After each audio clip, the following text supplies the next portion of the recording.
Kind of kick off the show here. We're agreeing.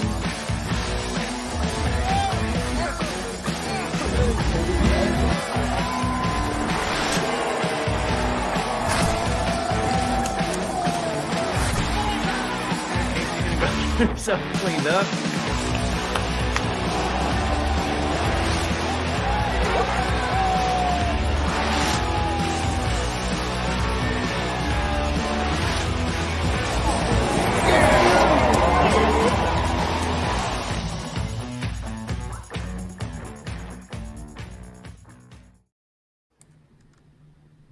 Welcome into the show Bill's Mafia. Thank you for joining us this evening. I'm your host, of course, Papa Ron. We, again, are the Mafia Cast, part of the Buffalo Rumblings Vidcast Network. I'm here with my hosts and good friends, Casey and Mike. What is going on, fellas? Good evening. What's up? He's Let me muted. just go ahead and unmic Casey there. Thanks a lot, guys. But I'm still laughing at Teenage Mutant Ninja Turtles. I can't help it. Ninja Funny. Power. Turtle Power. Great song. Okay, that was a great start to the show. Yeah. Talking about Ninja Turtles. All right, so let's kind of get into this thing. We're just going to jump right on in. Fun, interest. I don't know if fun is necessarily a word. Interesting week for sure on the minicamp front. You guys know where I stand as far as Stephon Diggs. We're going to start there, though, because let's just talk about this really quick, and then we'll move on from it and be done, because I think that's a horse that has been beaten repeatedly and is pretty much dead at this point. But I'm going to start with Mike. I want to start with Mike on this, and I kind of want to hear your take on it, and we'll go from there. I mean, whatever. I like just put in the past. Whatever it is. And I do respect, players' privacy and things like that. So I try not to get too upset or worked up about it. And I'm kind of understanding over the whole thing. I just hope it's not something too worrisome. Something seriously Down the going road. wrong there. But I don't think that's the case. Yeah. And I guess down the road, like, for me, it's simple. Yes, you can have workplace disagreements, and you can have those arguments or whatever. Those arguments should be behind closed doors. And I know some people have told me, well, it was internal, and then McDermott made it public. No, he didn't. This started with Diggs months ago when he stormed out of the stadium with that playoff loss. That was the first, I guess, showing of frustration, right? So when somebody does that, yes, we want to respect players' privacies and everything, but they are on the worldly stage. I mean, the NFL is a worldwide sport at this point. Everybody's going to see that. Everybody knows that he did that. And then all off season, we have all the weird random tweets. All of that building up to day one not showing up for camp. Well, not showing up for practice, because we know he was there, right? Here's the thing for me. Like, if there's an issue with whoever it is, we've had 4 months to resolve this. Why is it going to this point? Why does it have to become a national news thing now? And it's June. Every little pin drop that happens is going to be news, and the media is going to jump all over that. And rightfully so. I mean, it's their job. But I feel like there should have been some phone calls. March, April, May. Hash it out, figure out what the problem is, and then move forward from it. Even the day of minicamp, okay, there's a disagreement. Let's go have practice, and then we'll come back to this conversation afterwards. They made a big spectacle of it, and they didn't need to. And to me, that falls largely on Diggs. I'm not completely absolving McDermott of this either. I do think he kind of mishandled some aspects of it. But to come out the following day and say, oh, well, he was excused by me. Why didn't you say that day before? That would have also resolved everything immediately. You just said, I've already excused him, we're fine. We're just working through a few things that we need to talk about, and then the world moves on. But that's not what happened. Instead, it became this big, blown-up thing. And to Mike's point, hoping that it's not a thing going forward or more worrisome, what happens if we get into the season and things don't go well. What happens if we get into a game and Diggs is open, Allen doesn't see him, and he throws it elsewhere, who doesn't make the catch for the first down, and we lose the game? I do have my concerns that every time now something happens that doesn't go Diggs' way, he's going to be vocal about it, and he's going to make sure everybody in the world knows about it, and it's going to create an issue in the locker room. And to that point, Mitch Morse even said, "I got shit to do." He don't want to hear about it. That was pretty evident in his press conference. He don't want nothing to do with it. I know. I like to think we could just talk football and leave all the Yeah, sort of off the field stuff aside. I agree. Don't make it a big thing. So I wonder if it started even a little bit earlier than that Bengals playoff game. Because, Mike, I mean, you should remember this when he about ripped his bumper off Yeah. when he came storming over the curb after that Dolphins game. Yeah. I mean, he didn't have a great game that time, and I mean, he was from 3-4 feet away from my car, and I mean, he came ripping down the shoulder, and it was just like, oh, okay, you know? You just wanted to get out of there. Yeah, like he was in a hurry, and it was quick after the game. You know, it wasn't. I mean, we were sitting there for a little bit, but it was half an hour or so. So he didn't hang around to do too much after. Yeah. Well, I mean, you got fans leaving that game before it's over, and you got him beating the fans out of there, Yeah, which they don't got to get changed or nothing. Mostly everyone's hopping in their cars and going. You know, if you're not hanging out there camping or whatever.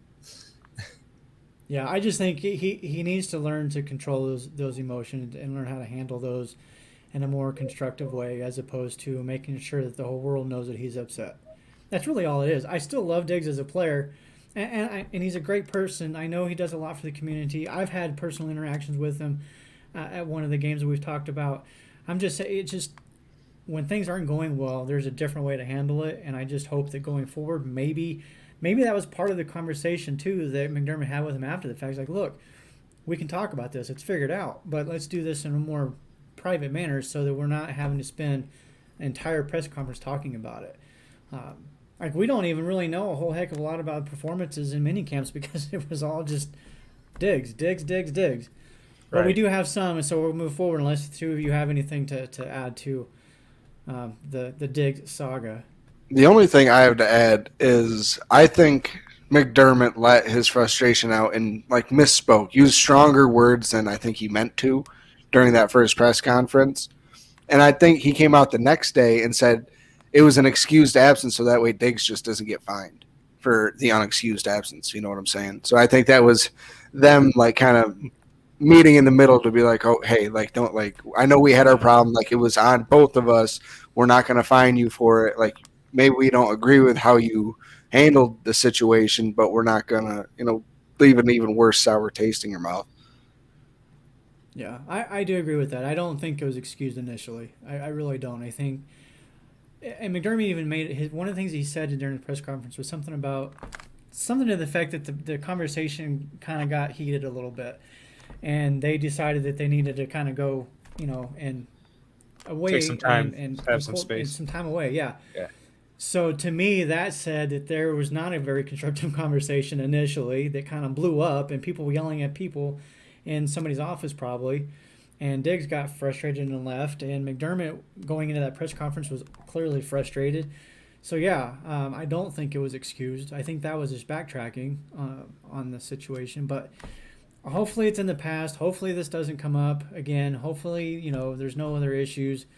And if there is, I just hope that they don't make a big public spectacle of it again. I mean, even with Diggs yelling at people on the sidelines, he's a very demonstrative player, and I respect the passion. I love the passion. I just wish he could learn how to kind of rein in how he handles that a little bit.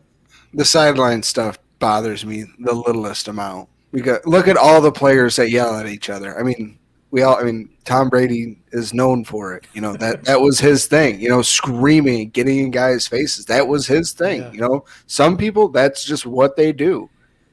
And So I guess it depends on what they're screaming about, though. yeah, Like if it's, and I'm not saying that this is what Diggs is doing. I'm not saying that this was his problem, but the involvement in the game and not getting the target. He's the second most targeted receiver in the game. So I don't know necessarily that that's what it is. But if that's the case, then that's not something you should be yelling at your quarterback on the sideline. Well, throw me the ball, throw me the ball. Unless, I mean, hey, if Allen is genuinely missing him 9 times out of 10 when he's wide open, okay, let him know. I'm all for that. Well, is But it I don't like think that's the case. is it like in key situations? You know, they're not going to Diggs. Are they trying to get the ball to someone else? And is that It did look like a couple times last year in big moments. He looked at Gabe, and like especially in like those like 13, 14, 15 comeback routes. I mean, he had Gabe Josh looked at it's like Gabe a lot more we often. afraid to go to him because because they're expecting it or whatever? But I mean, he's Yeah, not I trying. think. I mean, they bracketed Diggs so well in that Cincy Yeah. game where Josh Yeah. just stopped looking at him. He's not like, I don't care how good Diggs is. There's nothing Yeah. that he's going to be able to do with this football if I Exactly. can And get I it there. think. Yeah, I think that was something that was starting to build throughout the course of the year too, when teams' defenses started running that type of coverage on Diggs. It got to the point where he was no longer the first read because they knew he was going to be bracketed. yeah, Like, okay, let me look over here first, and maybe that's to his fault. Maybe he needs to trust Diggs a little bit more in those situations. But Diggs is also not a 6'4" high jumper kind of Yeah. receiver. He's so to throw it into bracketed coverage is not a good decision. I don't care who the receiver is, unless he's like a Mike Evans, who, like I said, like 6'4", 6'5", right? or he finds the um, open spot in the field. Yeah. yeah, we'll see what happens this year. I hope that this doesn't lead to force feeding Diggs the ball, because then that's doesn't help either. But I don't think that's where this is going. I really don't. I think Diggs is a better person than just being a selfish receiver and wanting the ball all the time. I do think there's some other underlying things going on. Maybe it's with the offensive scheme. Maybe it's with the play calling. I don't know. But just show the emotions in a different way. Like, handle the frustrations in a different way. That's all I want. That's all I'm asking. Okay, let's move forward to other camp news. Um, First of all, with Dawson Knox, we haven't heard anything new other than he was at practice yesterday, but didn't participate. In what capacity he was on the sidelines, I don't know. Have you guys heard anything more than that? I just saw he was doing individual drills along the Yeah. side with guys like, Von Miller and Jordan Yeah. Phillips. And So he had it was to- probably just like a safety precaution. Like, Yeah, we're not even going to do it on Thursday. Like, just don't worry about Wednesday. Yeah. Like, you were here Tuesday. You're good. You got your reps in. Just stretch. Make sure it's out. Make sure everything's okay, and be good to go come August or end of July. I thought I read before I got on here he might have had it wrapped up, some sort of knee injury, maybe had a collision. Probably a little swollen. Yeah, something like that. So Yeah, I don't. It doesn't Nothing sound too like it's anything serious, to be right. too worried about. Yeah. And then, of course, Von Miller. What was it, a week ago ish? I think he tweeted out, made some comments about he was 100% medically cleared, and at this point, it's just kind of getting back into, the football Football shape. aspect of football shape and things like that. So, well, I mean, he's been saying for a while now that he's going to be or could potentially be ready week 1. And I've kind of defended that because a lot of people are like, "Oh, he tore his ACL. There's no way." It took Trey White a year. Yeah, but if you look at Von Miller, this is his second ACL tear. He did it back in 2013. He tore it in, I want to say, December of the previous year, and then he was ready week 1 the following year, and I think he recorded like 15 sacks. Now, I know he's like 10 years older now, so that's, part of it. But still, if you got a player whose body can heal that quickly, and this wasn't even a full tear, this was only a partial. Like, they didn't even know it was torn until they actually physically looked at it, like, oh, look, there's a tear. So I wouldn't be surprised if he's back week 1. What do you guys think, though, about maybe, okay, Vaughn, we know you can play week 1, but let's go ahead and push it out a month just to make sure you're good. We want to get you for the latter part of the season anyways. Do you think that may be what McDermott and this team do? Or if he's ready to go 100%, do they just let him go? I mean, I think we got Floyd there for backup, or we kind of stacked it up a little bit at end. But I don't know if he's ready to go. I just you could just throw him in there, but maybe it wouldn't hurt to to wait. He said a lot of things, right? He's promised players coming here and this and that, and the goal is to stay off the injured list. But it would be great to see him week 1. But I wouldn't be surprised if maybe we kind of ease him into it instead of just going at it, full bore. I think McDermott's just going to be like, all right, show me you're ready. Show me that you were back to the exact same spot you were when we gave you that contract. Show me that same explosiveness, or at least that you were on that track. You may not be 100% in football shape yet, but we can see it. There's no hesitation in any steps. There's no knee buckling or anything giving out. As long as he looks it and he feels it and he's 100% medically cleared, I think Von is somebody that the McDermott's going to have enough respect and trust in as the veteran player and the experience he's had with the same injury to where he's like, all right, if you're ready, let's go. Yeah, I agree. I think if Vaughn says he's good to go, I think they trust that. Being a veteran player of his stature and has done this before, I think they would definitely trust that. Let's talk about really quick before we kind of get to the next thing we want to address. The Bills' front 4, I mean, it's almost a front 8 with the rotation that we're looking at right now. I mean, is this the best and deepest defensive line in football now? No. Did Have you you say seen? you cut out? No. Have you seen the Eagles' defensive line? That's the one that comes up a lot, yeah. I I mean, think we're and missing some lost- key pieces, maybe that they may The have Eagles lost. did lose a couple of guys. They lost Hargrave, but they added Jalen Carter. They got Nolan Smith. Rookie. And look what the rookies did last year. Got them to the Super Bowl. I mean, that was the number 1 defense in all of football all year, and it was because they could get to the quarterback and led the league in sacks and this and that and this and that. Way better And than they the got Bills. 0 defensive sacks line. in the Super Bowl. Hey, man, still got them further than the Bills D-line did. Bills got no I do think with the players we have, there's a potential, with the right lineup that, we can put up some really good stats this year on defense. Yeah. I think we the could put up. talent's there if we can get it to gel and, have it work well together. The talent's definitely there. I to be considered number 1, I don't think that'll happen. I mean, they would have to blow numbers out of the water to be considered number 1. Like the number 1 defensive line as a whole defense, I definitely think the Bills could get back to that. The whole number 1 defense in the league. I mean, with how much healthier we're going to be this year. I mean, knock on wood, we should be compared to last year. I mean, last year was an injury bug. It's hard. I mean, it's not very often teams go through what the Bills went through 2 years in a row. So I think just getting healthier and the addition of the better players, experience of Epinesa and Boogie and Rousseau just getting better. I think the whole defense is going to be could be number 1, but the defensive line, no. So 2023 Buffalo Bills number 1 in sacks ain't happening. No, probably not. Number 1 in pressures, probably. But if they were number 1 in sacks, we'd have to have gone pretty far at that point. Yeah, absolutely. Well, I mean, you can't use what Philadelphia did last year as a benchmark. They got 70 sacks, 2 away from the all-time record. So that's a little bit of an extreme example. And typically your sack numbers are, in the high 50s and 60s? Yeah, like 54. If they stay healthy with Leonard Ford, Rousseau, Miller, I have a feeling, we'll kind of talk about this one here in just a second with Oliver because this has come up a little bit lately. But Daquan Jones, Poona Ford, they got some guys in there now that I really think that if they stay healthy, they could potentially lead the league in sacks. Again, the health thing is always a question mark, right? It's always going to be. And you said injury bug last year. It's more like an injury pandemic. Yeah.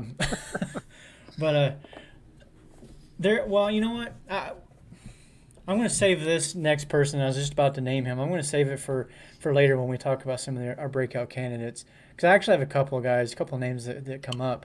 Well, but, how about we just merge right on into that one then?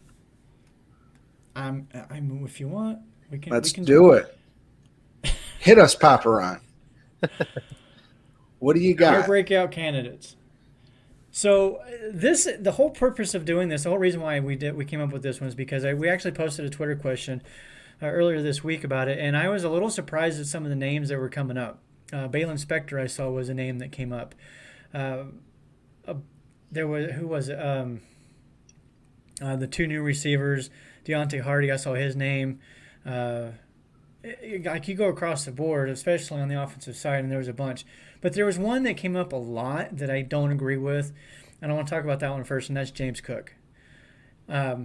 Before I kind of go into why I don't think that's a viable option for a breakout candidate for the Bills, let me hear from you guys. I'll start with you, Mike. I was early on when we were talking about breakout players. He was one of the ones that I was thinking would be potentially one of the breakout players, and I think it's more because I don't know if it's going to happen or if you just want it to happen more or would like to see it happen more than it is a reality of happening. I mean, there's so much there at running back right now. You know, it's hard to say if he, being there's a rotation going on, so to be in the game all the time, you'd have to be, getting plenty of the snaps to even have to compete for that. Yeah. Well, I think maybe what your definition of a breakout would probably maybe change some answers too. But for you, Casey, what do you think as far as James Cook goes? I mean, I think he broke out running last year. I think he was a much better runner than we expected him to be. I mean, he only had like 168 yards or something like that receiving, but he had 500 yards rushing on the ground, and I think everybody would have highly expected that to be opposite. Just the way everybody viewed him going into the season as like purely a pass-catching running back, couldn't run between the tackles. I'm so happy I'm able to say I told you guys so. I think there's just too much like depth at running back. I mean, I think he's going to be able to break out in the pass catching game aspect this year. I think he's finally. I mean, Devin Singletary, like his pass catching ability skyrocketed last year. I mean, early in his career, he couldn't catch a ball out of the backfield. And last year, I mean, he was great out of the backfield. So I think he had over 200 receptions. Yeah, receiving yards. No, receptions. Over 200 receptions. The 4 years combined. Oh, okay. I was going to say, whoa, that's a lot last year. I think that's a record. All-time record set by the running back. Yeah, by Devin Singletary of all of them. So I think James Cook more so stepping into that Devin Singletary role is just going to automatically boost his receiving numbers. So I think that's the way he's able to break out. But like as a true breakout, like 1,000-yard season on the ground and 500 through the air, I don't think is going to happen just because of the other running backs behind him on the roster. Yeah, you guys basically just spelled it out exactly how I look at it too. Like there's going to be too many mouths to feed, if you will, in the backfield between him, Nyheim Hines, who we don't know how much involvement he'll have in the game. A weekly game plan. I do think there'll be more so than last year. I've said this before, and I'll continue to say it until I'm proven otherwise. I think Nyheim Hines will play more of that role like what we saw with McKinnon with the Chiefs last year. Not a whole lot of runs, but very active in the passing game. And then you add in Dameon Pierce and Murray. There's just not enough balls to go around for all four of them.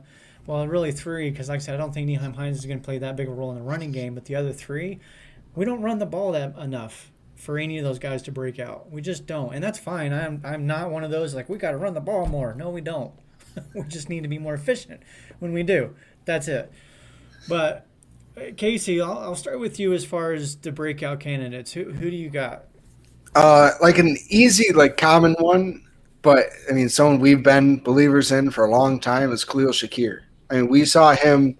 He was like that 4 or 5 receiver for us last year, and we heard that he kind of struggled learning the playbook, and that's why he was a little bit further down the depth chart. I mean, there was more experienced players too, obviously, but we saw when he got in the game. I mean, he performed extremely well, and we saw his ability. I mean, to play a lot bigger than his true size. I mean, his ability to like go up and get it. I mean, some of those catches at double coverage. Were just incredible down the field. So I think if he can pick up on the playbook a little bit more, Get a little bit more. I mean, he has a whole year with Josh Allen now and a whole offseason where he's going to be given the true opportunity to become that slot receiver for Josh. I think there's a real opportunity for him to take a big step in this offseason and get a big role. I know we brought in Kincaid to be that big slot guy, but if Shakir can be that that 3-4 with Kincaid and just be kind of like a change of pace wide receiver, I'd love it. I think it's really possible. Josh trusted him in the playoffs, threw that touchdown to him against the Bengals. A lot of times late in games, he saw him down the field and hit him. So yeah. I think it's a possibility that Khalil Shakir could really be the one that pulls it out at number 4 spot wide receiver. Yeah, I'm definitely hoping for that. And that is one name I have heard pop up here and there as far as the mini camps and stuff goes. He's doing really well. And hopefully he makes that next jump. You got anybody else? Anybody else in mind that you think might be the breakout guy? Dorian Williams, actually. I've been doing like a lot, like just really thinking about it. I think that I think he's gonna be the main starter next to Milano. I think he's replaced your love affair for Spectre. I just don't think they're going to give Spectre the fair shot. I mean, just in all reality, I think they're just going to see this athletic freak in Dorian Williams, who's quicker, faster. I mean, Spectre is built more. I mean, he's a bigger guy, like a true middle linebacker, and just kind of like a Tremaine Edmonds, just a little bit smaller in stature. So, a little bit? Hey, we're a lot. He's a little bit compared. Yeah. If they didn't necessarily want the Tremaine Edmonds body type there, they might not want Balin Spector. And Dorian Williams is closer to Matt Milano, a little bit smaller in size, but I mean, obviously still huge. But I think he's going to be the one that ends up getting the nod. I'm actually kind of with you on that. What do you think, Casey or Mike? Who do you got for your breakout guy? I'm going to go at corner. I think our guy, Kyrie Elam. I think he's going to show something this year, something special. So he showed a lot of promise last year. He was in the game and making some plays. So I'll have my eye on him. I want to see him do really well. It'd be awesome to have a really strong player there across from Trey. Tied the team team lead in interceptions last year and was platooning the entire time. So I'd love to see us step up from that. Imagine what he could do full time.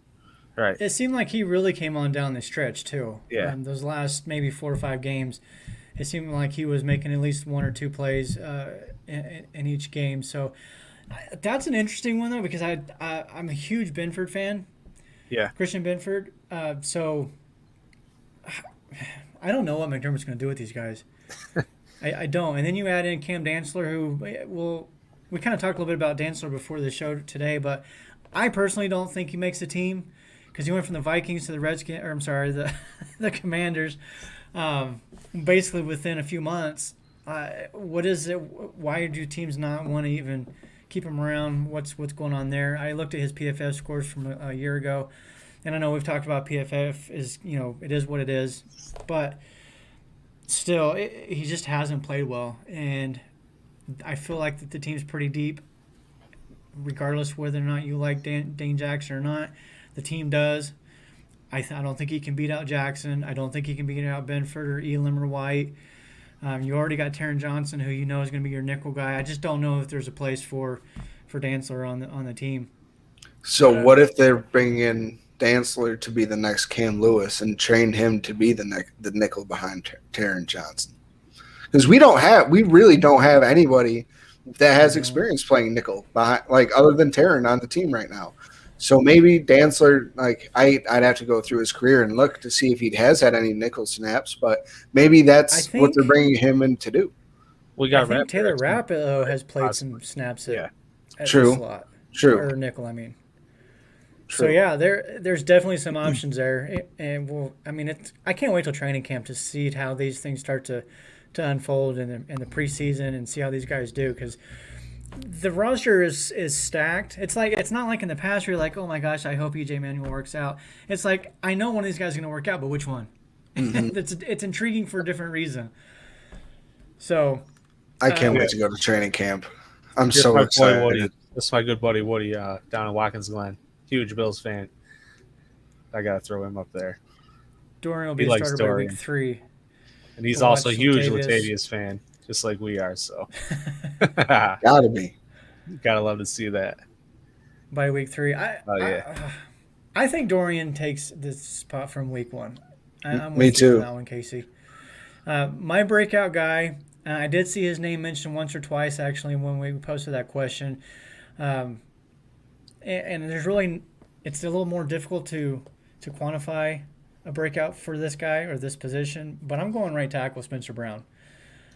I think he's been sitting there all offseason, all summer long, just watching all these Bills Mafia people trashing on him and saying, we need to replace him. He needs competition. He's not the answer. He's this, he's that.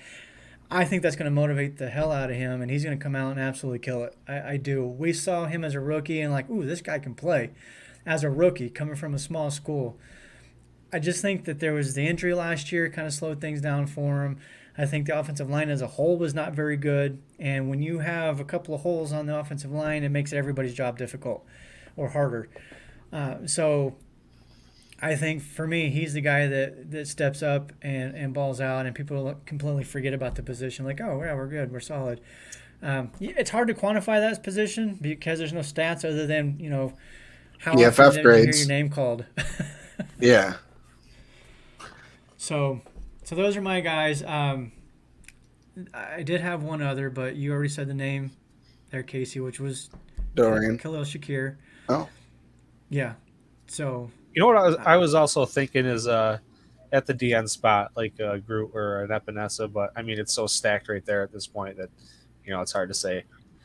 Epinesa easily could be somehow the one that blows up. I mean, when he came out of the draft, I mean, people were talking about him being a mid-first round pick. And then because of his size, he started sliding down. I mean, I understand we got him early in the second or as our second round, and we did trade up for him. But he had buttloads of potential. I was so excited when they got him because you see all these Iowa defensive ends come out and just ball out in the NFL. It's like, finally, we got one. We they say don't scout the helmet, but I scout that's one. There's bloodlines coming out of colleges, man. I mean, certain players come out of certain schools. I think he really could be it. He had the quietest 6.5 sacks ever. Last year, I mean, nobody talked about it at all, and he was tied. He was second? He was second or third on the team in sacks, and barely playing any snaps. So he could be the one that blows up out of that defensive end room. Let me ask you then. He had 6.5 sacks last year, which is a decent number. What do you think he gets this year? If you put a number on it, what would you say? Probably the same, 6.5, 7. I think a really good season would be 8, but I think 6.5 would probably be doable for him, especially if he got the same amount of snaps as last year. I think to get Groot and Von off the field, they're going to be bringing in Epinesa and Floyd. I think those are going to be the first two coming off the bench, and then it's going to be Shaq and Boogie. So I would love to see Epinesa get that chance, the same opportunity he was given last year. So if he gets 8, do you call that a breakout? Oh, absolutely. Right. I would think so. Trending upward. Yeah. I guess it depends. I would say he would have to get in double digits if you want to say a breakout, because 8 sacks, it's only 1.5 more than what he had last year. But if you're talking about Von Miller, who is probably going to get double digits. We've already said, well, I think we all agree that Rousseau is going to get double digits. And now you've got Leonard Floyd in the mix too.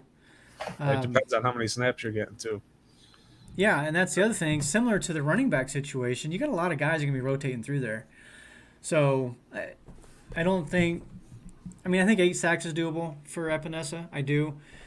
But, yeah, I don't know that I necessarily would call that a breakout. You mentioned a name a while ago, though. Let's kind of backtrack and talk about him really quick. And since we're on the defensive side, I'm going to post this question or this comment up here since we're talking about the defense. Be honest about the Bills' D, Ron. The D is great, but too old to be number 1 in the league. Outside of Miller, the rest are 30 or younger. I think Who else? I know obviously Boyer, Hyde and Hyde. Boyer are like 30, 31. I mean, yeah, Poyer, Hyde, Puna's like 28, 29, I believe, 28. Daquan Jones, 31, 32. That's right, he is. Um, I don't know if but yeah, they're that's that the old, age, though. I mean, Tre'Davious is getting up there. I mean, He's still in his 20s. what, 2018 or what, 2016 draft is when he came out, 2017? Yeah, so he's later 20s. So, I mean, But- yeah, he's 20, 27, 28. Oh, God, that's me. I just don't think that they're. You're old. Oh, God. I just don't think that the age is an issue at this point for this defense just yet. Now, who knows? Maybe Von Miller goes out there and hits that proverbial age wall and just drops like we've seen, players do before. Or he I turns don't into think that's Julius gonna- Peppers, Yeah, the ageless one. Yeah. Every time But I I turn don't- around, I'd see him and be like, "Wait, he's still playing?" Dude, and still getting 9.5 sacks every season. Every I know. season. Yeah.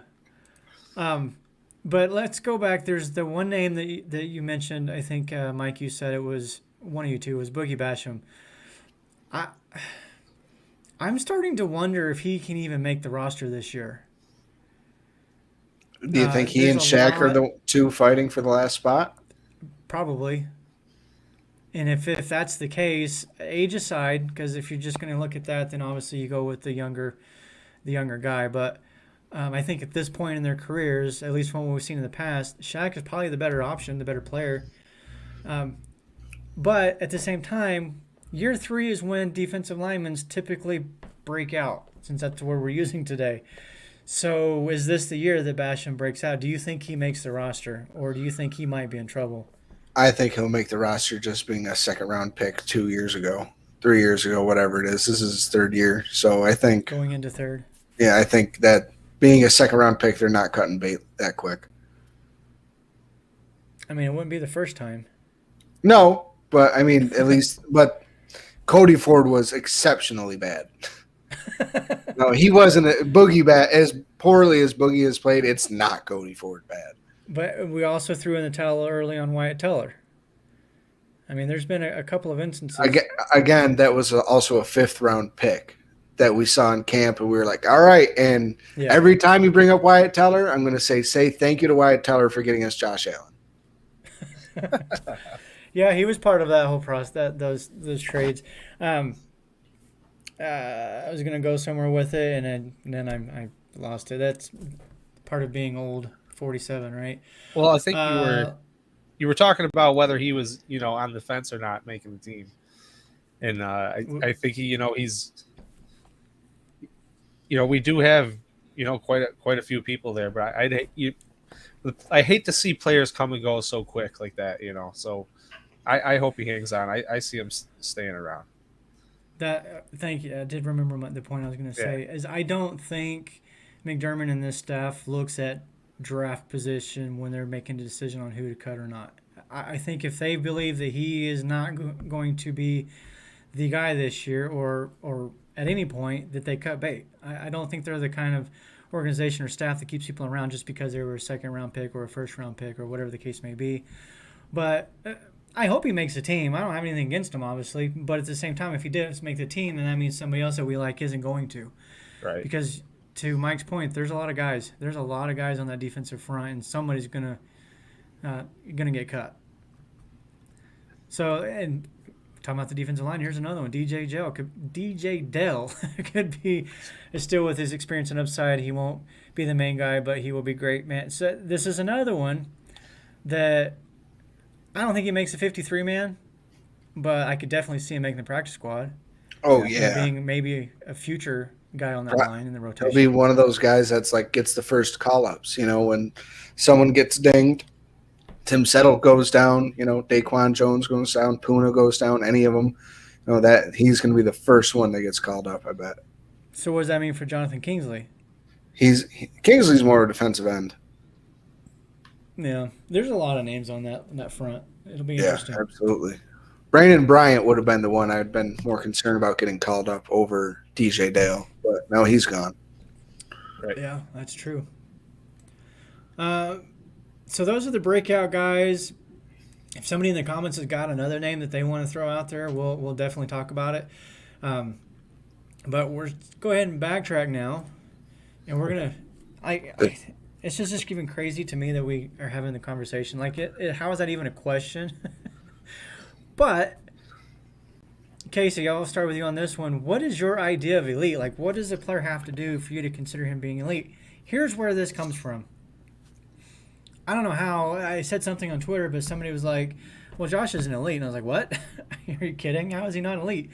And then there's all this, well, he can't win the big game. Oh, Joey Burrow beat him and Patrick Mahomes beat him. So he's never been to the Super Bowl, and those other two guys have. And I'm not a big fan of Wentz being a quarterback stat. And by saying that, I'm also saying that just because a quarterback has a multitude of accolades does not necessarily make them the best to ever play the position. A lot of people feel differently, and that's fine. I think you got to look at the whole picture in totality, like the scheme, the players around him, the accolades, like all of it. And I know Josh hasn't been in the Super Bowl. Obviously, we know that. But he's a top 3 quarterback at least, right? I mean, so look at Tom Brady. I mean, he has the rings, I mean, the records, all of it. I mean, so he, to me, greatest of all time. He has everything put together. He has built the best resume to be named the best quarterback of all time, the most elite of the elite. Beyond elite. Yeah, absolutely. I mean, he is, the gold standard. Josh has played elite because he's able to do things that, some things that not even Patrick Mahomes has been able to do. And Mahomes has been able to do things that Josh Allen's never been able to do. But we've seen him be able to carry a team, like, no matter what. I mean, through that elbow injury, that dart, that 40-yard absolute laser that he had to dig against the Lions. I mean, that's an elite throw. I mean, just to get your team back in that, when the 13 seconds game, when we were down and he brought that, for a minute, I was like, damn, we let this one get away. Like, we were good. And then all of a sudden Josh is like, all right, like, let's go, Gabe. And it looked like Josh was like, I'm going to just throw every single dart I have. He's like, I'm just going to make any throw that if I see it, I'm doing it. I don't care what the risk reward is going to be. And he's able to pull those off. So I think that's his resume for being elite. To me, there's different ways to become elite, whether it's the accolades, and it can't be, Pro Bowls. Pro Bowls don't mean anything anymore. It's got to be league MVPs. We've talked about that one.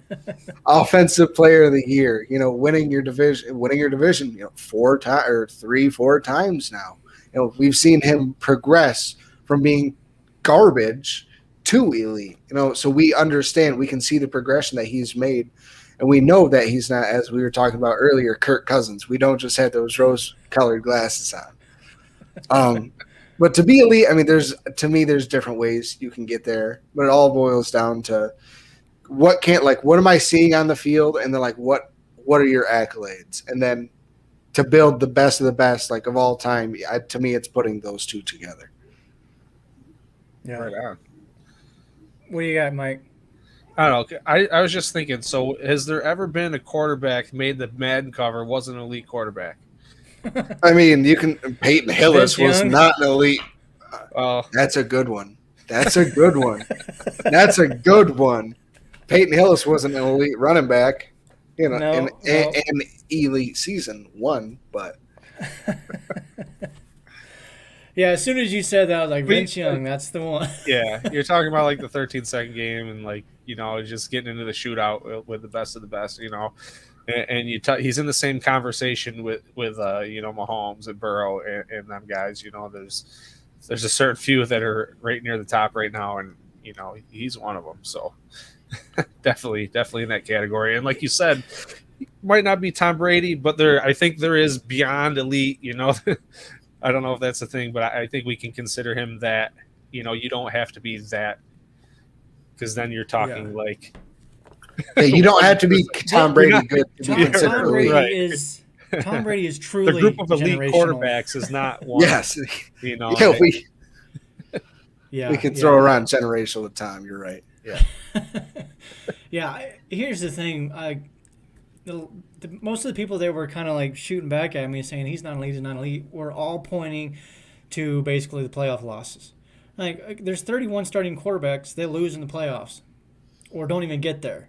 So first of all, that point is an ignorant one to me. Secondly, again, you got to look at the whole thing in totality. You look at the numbers of the fact that they've been there. Like the Bills, I don't know the exact number, but in the last 3 years, they're one of the most winningest teams in the NFL. Okay? You get into the playoffs, and you look at what Josh did in those playoffs, he's not the reason they lost them. Now, you could probably put a lot of that in the Cincinnati game, but that's the whole team. The whole Bengals team. game, that was the entire Bills Mafia and team and town of Orchard Park as a whole. Trust me, we were there. It was not just the team. We all had a hand in it. Yeah, so we'll discount that one because the whole team was just The vibe was they just weren't there. Yeah, I don't know, but prior to that, his QB rating is one of the top 5 in the history in the playoffs. The fact that they've gotten there, they've won what 4 playoff games, 5. Something like that, or right around there. And you look at other quarterbacks, aside, I know that there's going to be a few of differences, but most of them are about 50-50 in the playoffs. Because if they weren't, then that means that they're winning every single year in the playoffs, and they're winning 5-6 Super Bowls straight. Now, maybe Tom Brady, his winning percentage in the playoffs is probably like 700. And I know Mahomes is probably up there pretty high too. But for the most part, it's about 50-50 as far as that goes. It's just, I never even thought that there would be people out there that don't look at him as elite. Even non-Bills fans, I thought, well, like everybody knows that. I mean, he's one of the best in the league. How is he not elite? We all know Tua's better than Josh. Okay. yeah. You're right. Okay, well, Tua's got a bigger, can throw the ball way further. You know, he's way more everything than Josh, according to Twitter. So don't believe everything you read online, kids. No. Especially Twitter. Especially the tweeter. All right, I don't think we need to really talk too much more about it. I think we all agree Josh Allen is elite. He's going to get the Super Bowl eventually, we hope. Too good not to. He's going to, whether he's going to be in Buffalo. No, he's too good not to. Aaron Rodgers got his one. Brett Favre got his one. Drew Brees got his one. Eli Manning got 2. I mean, come on. So Fran Tarkenton didn't get any. Marino didn't get any. Kelly didn't get any. Josh Allen's too good. Josh Allen's too good to not get one. And whether it's going to be with Buffalo or not, that's the question. Oh. I'd bet my life on it. Oh, don't say that. Ooh. Conversation for next week? Maybe. He's a Buffalo for life. We don't want to go there. No, let's not. We're going to move on. We're going to move on right now. Remember when Aaron Rodgers was at Green Bay for life? I don't want to go anywhere. Brett Favre? Or Aaron Rodgers? Yeah, I mean, there's been a few of them. I mean, you can even go back to like Joe Namath. He didn't finish his career with the Jets. Like, there's a bunch of them that didn't. So that's a possibility, but we're not going to talk about it. We're moving on. Respect your elders. What's the question for us today? All right, Paparon. Who is going to be the one surprise player that's going to make the 53 that, like, you personally could be like, I did not see that coming? Well, did not see coming, or the guy that I think most people don't see coming. Because for this guy that I'm going to say, I think he makes a team. I think he makes a roster. I think the team has plans for him. Speaking of which, before I name him, I do want to jump back a minute on we're going to jump around a little bit. The breakout players, one other name I wanted to throw in there that I think some people might be a little surprised at and probably even tell me I'm an idiot, and that's totally fine. Ed Oliver. I'm surprised we didn't get around to that because me too. I meant to a while ago and then I forgot, but I just think with the extension and everything, with McDermott taking over this defense, I think he has a plan specifically for Oliver to get him in the game and get him in the game plan and move him around and use him in ways that we have not seen him use before, because he is quick. He is very fast, and he's just not a bull rush kind of guy. So you got to get him out in the open and in the space and one-on-one situations where he can use that athleticism. And I think McDermott has a plan for him, and I think we're going to see him break out. All right. All right. Back to the question. Who do I think, a dark horse, if you will, to make the team? We need some safety help, right? Not now, but we're going to down the road. There's a name, the very first free agent signing of this season, nobody has mentioned. And I keep going back Zane to Anderson. I think Really? he makes this team. I do. He's 6'2", a little over 200 pounds, good physical size for the position. But here's something else that I don't know if a lot of people know. He runs a 4.44 40. Try to say that a few times fast. 4.44 40. That's a commercial. Faster. I was going to say, than okay, Hyde. William Matar. He's faster than Micah Hyde, faster than Poyer, faster than Hamlin, faster than any of the safeties we currently have. I think there's a world where I think that's why they brought him in. I think that's why they signed him. Looking down the road, we're going to bring you in now. You're going to learn this defense. You're going to learn under two of the best safeties in football, and then you're going to be the guy in 2024 or 5, depending on what Poyer and Hyde do after this season. All right, that answered the question. I mean, that fulfilled me because I was not expecting that to be a name that you were going to bring up. So that was perfect. I love it. Thorough answer too. Yeah. Mike, you got Here's anybody one. off the top of your head? That's gonna Just make shorter. the team. Shorter, I love it. Woody, I completely agree. Shorter, with I that. know. I was talking about him a little before the show, and I'd love to see him get in there and do something. Bigger receiver, got some size to him. But man, looking around here, it's tough because you want to say who's not going to make the team, and then pick from that list of players, and it's like there's none. And then I don't know. I'd have to write them all down and count them all, but he Shorter definitely was on my list. I know you might have mentioned Alex Austin earlier, cornerback that people might have been saying. Not Austin. Alec He's a Anderson. corner. Oh, the Anderson. left tackle or the Oh, offensive is that what you tackle. said? I see. Yeah, he's a name that I've heard kind of pop up from time to time, in kind of people that are closer to the team. That he might be somebody that some Bills fans may not know, that might be surprised to find out about come training camp and preseason games. Yeah. Which You would know be what? great. We could use the extra depth on the tackle position. I'm 100% confident. We already talked about Spencer Brown, that he's going to be okay at the right tackle and he's going to lock that position down. We got Deion Dawkins, but we could definitely use somebody for depth at the tackle position because we don't have a lot. That's the one area that I think the offensive line is a little weak in as far as depth goes. Yeah. So the last name I want to bring up is Jalen Wayne, just because of the name.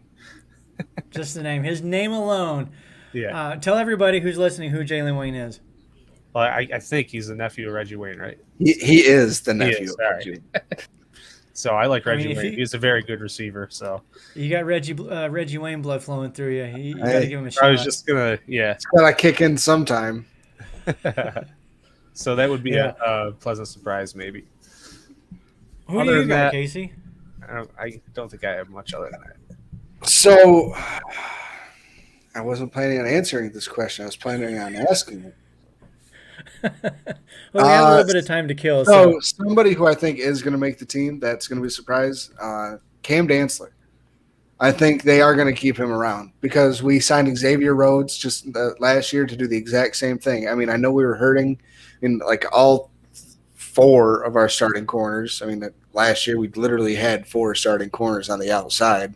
They all got hurt at some point or were hurt and coming back. So we had to sign Xavier Rhodes, and he was the bottom of the barrel. So I think they were getting out ahead this time, getting bodies on the decent starting players in the NFL on the back end of this roster, and here come training camp, and when something happens, not an if, but when, because injuries are going to happen no matter what we think.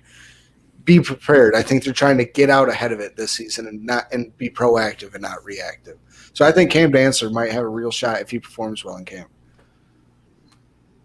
That is a good point. Bringing in somebody to for that depth to learn the defense now, as opposed to in season when obviously it's a little harder to teach somebody a defense and things like that. So Be preemptive. I just looking at the numbers and some of what I've read about Dantzler, he just hasn't been able to get it done at this level, and that's the reason why he's starting to bounce around.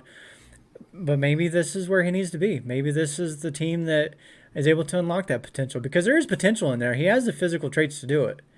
I believe he was a relatively high draft pick. I think we talked about that. I think what I think will become first. It was first or second. Was it first or second? Yeah. So yeah, the traits are definitely there. And if there's one area of this team that consistently this team finds talent and develops it, it is the secondary. Like, that's the one area that they constantly bring in people and like, oh, this guy can play. Christian Benford, Micah Hyde, and Poirier, when they first came over here, people were like, who are these guys? Like, Hyde was a relatively known player, but not to the level he is now. Poirier, I don't even think he was a starter at Cleveland. I could be wrong on that. He popped But in. He popped on and off the 53. Yeah, and I remember when they signed him, I was like, okay, who is this one? And those two have just absolutely dominated back there, arguably the best duo in football. So that's one area that this team is good at, finding guys and developing them. So maybe this is where he needs to be. Maybe Dantzler can find a spot on this roster, and maybe it's on special teams. Hey, we saw injuries and things like that. Jordan Phillips come here, get 10 sacks in a season or 9.5 sacks, whatever, and turn it in one season with Buffalo, turn it into a payday. And so And they're then able came back. and then came back. But like we saw, like some people are like, it is true sometimes truly system dependent. So maybe this is one of those cases where, all right, he fits the system, he understands it, everything just kind of gelled and it worked out. And now we have a great depth piece. Yeah.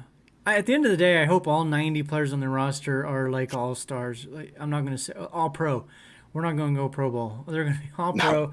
And Coach McDermott has the most difficult decisions in the world to make by cutting, what would that be, 37? 37 all-pros. What a legend. Good luck. Yeah. All right, we're going to go ahead and get out of here. It's a few minutes early, but that's totally fine. We'll be back, of course, next week. Well, speaking of next week, these two guys will be back next week. I'm going on vacation. I'm actually going to be in Nashville, Tennessee, taking the family out to Pigeon Forge. We're having a big family reunion out there. Nice. So, my wife was there last year, Pigeon Forge. Okay. I've never been to Tennessee. Well, I've been through Tennessee, but never actually visited or anything. So that's where I'm going to be next week. These two guys, Casey and Michael, hold down the fort for me. Make sure you tune in, give them hell, comment, tell them they suck, whatever you want to do. You can comment, tell us we suck. I just might do that. I might hop on for a minute and be like, "What's up, guys? You suck." Thanks.